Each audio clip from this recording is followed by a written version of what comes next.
Welcome to Reality TV News Update, where you will never miss a moment of your favorite shows. At the end of June, the host looks over 16 contestants who are waiting to enter the Big Brother house through the grand metallic door. Surrounded by people from across the 50 states and an audience waiting to see when the first HOH, Head of the Household Challenge of the season will come, the contestants always look doe-eyed and hungry for competition to Julie Chen Moonves. Moonves, who has been hosting for 26 years, has seen gamers, lawyers, loud people, and quiet people all win. The newest change is that on April 17, Harvard Westlake students will be standing in the Mudd Library waiting to compete in front of a high school senior rather than a glammed-up TV host.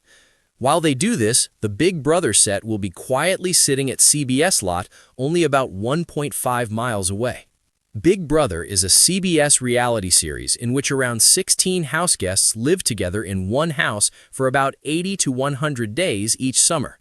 Throughout the season, they compete in challenges and vote each other out of the house, with at least one house guest leaving every week until a winner remains.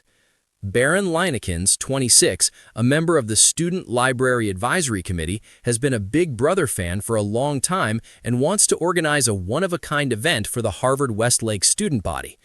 Leinekens stated, "My role in SLA is to try to get people who aren't normally engaged in the library engaged. I'm trying to make it so that the idea of a library isn't just a place where kids go to read, study, and do their homework," says the author.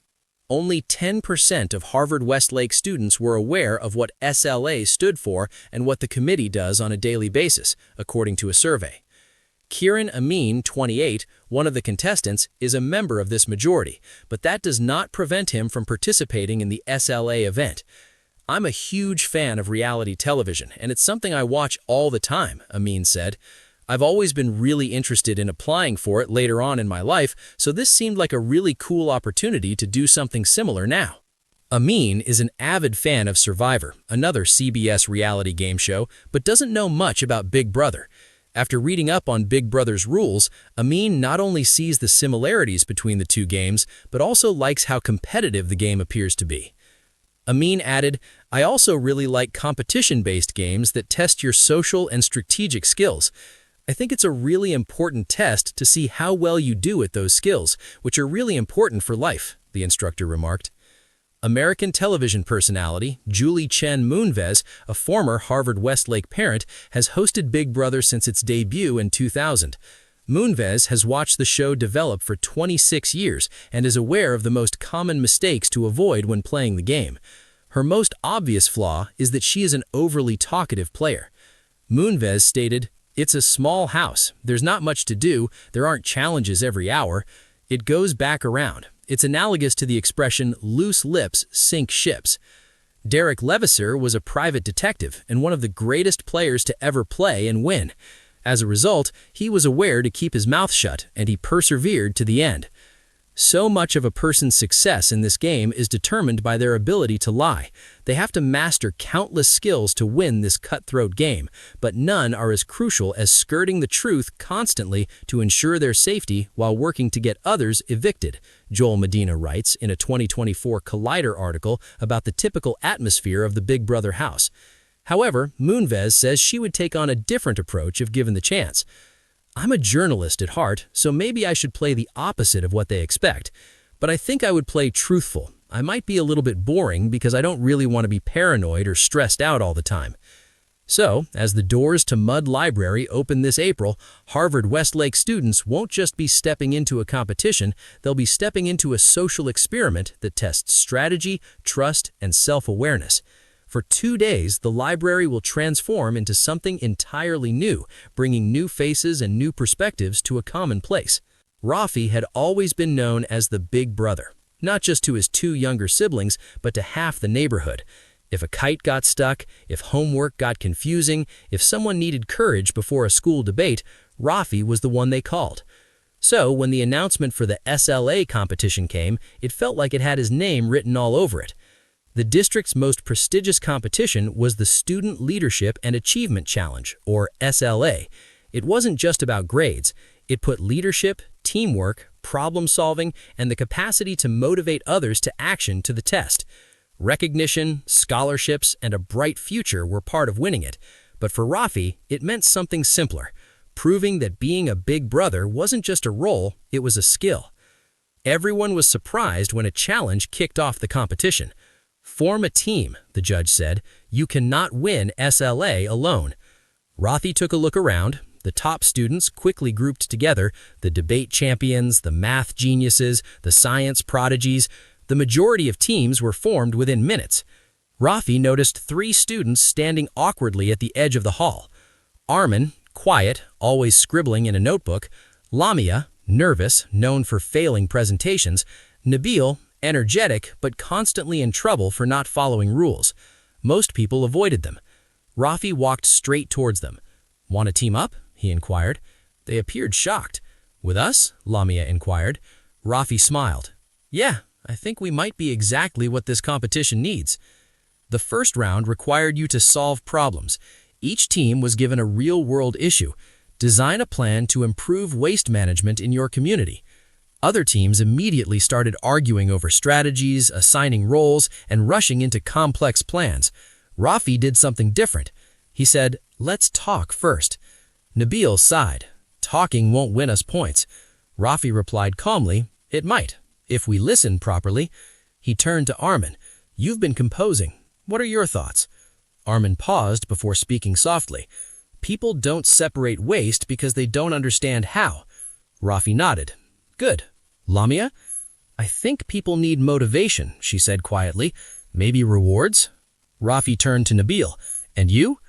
"Bins are boring. Nobody cares about them. Make them fun. Colors, designs, maybe competitions." Rafi smiled. "That's it. That is our strategy." Instead of a complicated proposal, their solution was simple but powerful. Color-coded bins designed by local students, a reward system for neighborhoods with the best waste separation, and awareness campaigns led by students. When they presented, Rafi didn't dominate the stage. He stepped back. "Armin will explain the problem," he said. Armin spoke, shaky at first, but his ideas were clear. "Lamia will demonstrate the method of motivation." Her voice trembled, but she didn't stop. "The design will be explained by Nabil." Nabil, for once, spoke with focus and confidence. Finally, Rafi concluded, tying everything together. The judges were impressed, not just by the idea, but by the teamwork. They advanced to the final round. This one was tougher. "You must lead a live project," the judge announced. "You have 48 hours to create real impact in your community." The panic other teams. Some argued, some tried to take control. Rafi gathered his team. He stated, "We already have our idea. Let's make it real." The next 2 days were chaos. They went door to door explaining waste separation. Many people ignored them. Some laughed. "You're just kids. Why should we listen?" Lamia looked discouraged. Rafi stepped forward. He stated simply, "Because we care, and because everyone will benefit from it." A few people slowly agreed. Armin designed simple posters. Nabil painted colorful bins with neighborhood kids. Lamia spoke to families, gaining confidence with every conversation. Rafi did what he did best. He supported everyone. When Armin doubted himself, Rafi reminded him his ideas mattered. When Lamia became anxious, Rafi stood beside her until she found her voice. When Nabil got distracted, Rafi redirected his energy instead of scolding him. By the end of 48 hours, something incredible had happened. 3 streets in their neighborhood were actively separating waste. Kids were excited about the colorful bins. Families were talking about keeping the system going. It wasn't perfect, but it was real. Final presentation day arrived. Other teams had impressive data, polished slides, and large-scale plans. Rafi's team had something different. They had impact. They even brought a small painted bin to the stage and shared stories, photos, and stories. Rafi stated, "This is not just a project. It's a start, and anyone can do it." Then he did something unexpected. He stepped back again. "We didn't win this as individuals, so we won't present as individuals either." Each member of the team spoke honestly, if not perfectly, and that was the only thing that mattered. When the results were announced, the hall went silent.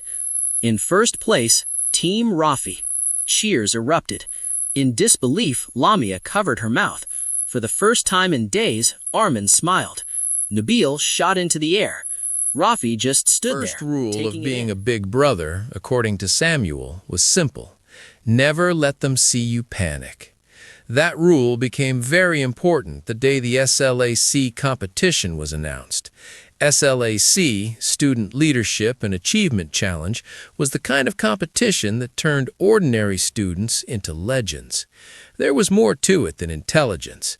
It dealt with leadership, perseverance, originality, and most importantly, working as a team under pressure.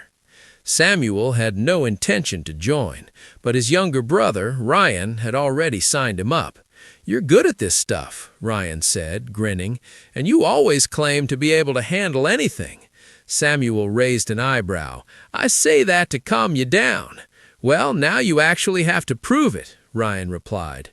On the first day, the competition hall was alive with activity. Strategies were discussed, alliances were formed, and teammates were selected with care. Samuel just stood there and watched. He remembered something his father once told him. A good leader doesn't rush to speak, he watches first. He first noticed them at that time. Tanya is a nervous girl flipping through notes. Fahim is a boy who is impatiently tapping his foot. Imran is yet another boy who is sitting alone and staring at the floor. They did not appear to be winners. They looked like problems. Smiled Samuel. He muttered, "Perfect," as he moved toward them. He said, "Hey, team up?" Tanya looked up. "With us?" "Yeah," Samuel said. "Why not?" With a shrug, Fahim, "Fine, but I don't like wasting time." Imran said nothing. Samuel nodded. "Good. I dislike wasting opportunities." The first challenge was announced.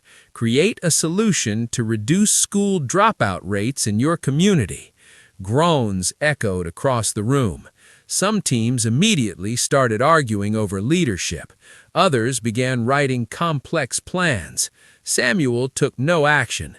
"Let's sit," he said calmly. Fahim frowned. "We should start working." Samuel said, "We are. Thinking is part of working." He turned to Tanya. "Why do students leave school?" She was hesitant. Problems with money, pressure from family, and a fear of failing. Samuel nodded. "Good. Imran?" Imran looked up slowly. "They feel like no one cares if they stay."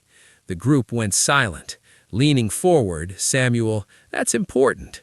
Fahim crossed his arms. "So what? We can't change feelings." Samuel said, "Maybe not, but we are able to respond to them." Their concept was easy. A peer mentorship program where older students supported younger ones, not just academically, but emotionally.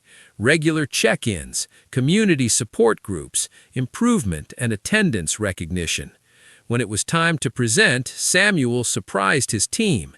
"You're presenting," he told them.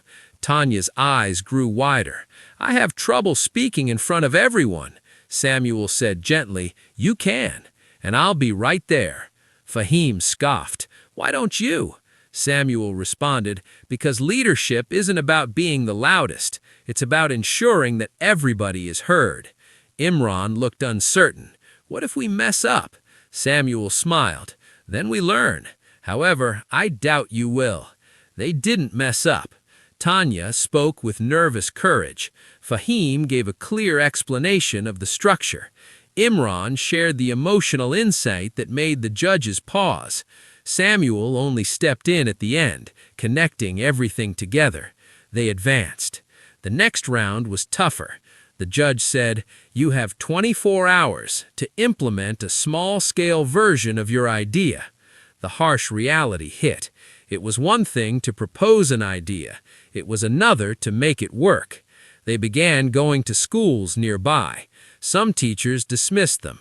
"We don't have time for experiments," one said. Fahim got frustrated. "This is pointless." Tanya grew quiet again. Imran seemed ready to disappear. Despite the pressure mounting, Samuel remembered his rule. Never let them see you panic. He said, "Let's try one more place." At a small school on the edge of town, they met a teacher who listened.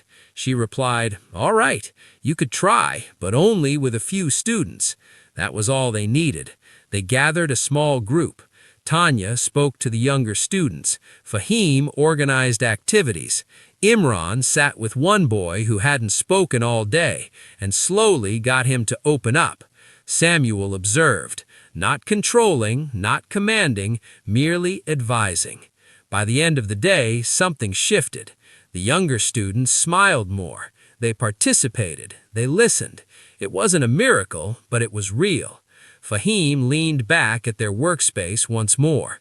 "Okay," he admitted, "that actually worked." Tanya smiled softly. "They believed in us." Imran gave a nod. "Because we listened." Samuel folded his arms. "Exactly." Final presentation day arrived. The competition was fierce. Other teams had data, charts, and polished speeches. Samuel's team had something different, a story. They shared what they saw, what they felt, what changed. They didn't pretend to solve everything. They revealed the beginning. The judges seemed to slow down when they announced the winner. The team of Samuel won first place. Tanya gasped. Fahim chuckled out of surprise. Imran looked stunned. Samuel quietly exhaled. Later, sitting outside with the trophy between them, Fahim asked, "So what's your secret?" Tanya added, "Yeah, how did you know what to do?" Imran looked at him. "You didn't look stressed at all." Samuel chuckled. "Oh, I was worried." "Then why didn't you show it?" Fahim asked. Samuel looked at them carefully. He stated, "Because a big brother doesn't remove obstacles. He helps you face them." For a brief moment, they sat silently. Then Tanya asked softly, "So what are the rules?" Samuel smiled. "Big Brother Essentials, how to win the SLAC competition. Stay calm even when things go wrong. You should listen more than you talk. Before they trust themselves, trust your team. Instead of trying to be the best, try to make others better. Turn ideas into action, even if it's messy. Lead beside people, not above them. And never forget, real success isn't just winning, it's growing." Ryan ran up to them out of breath. "You've won," he yelled. "I knew you would." Samuel laughed. "You had more confidence than I did." Ryan grinned. "That's because you're my big brother." Samuel looked at his team, at their smiles, at their confidence, at how much they had changed. That might have been the real prize. Not the trophy, not the title, but the proof that leadership wasn't about control. It was about connection. As the sun set, Samuel realized something important. Being a big brother wasn't just about protecting others. It was about getting them ready. And as a result, they all became stronger.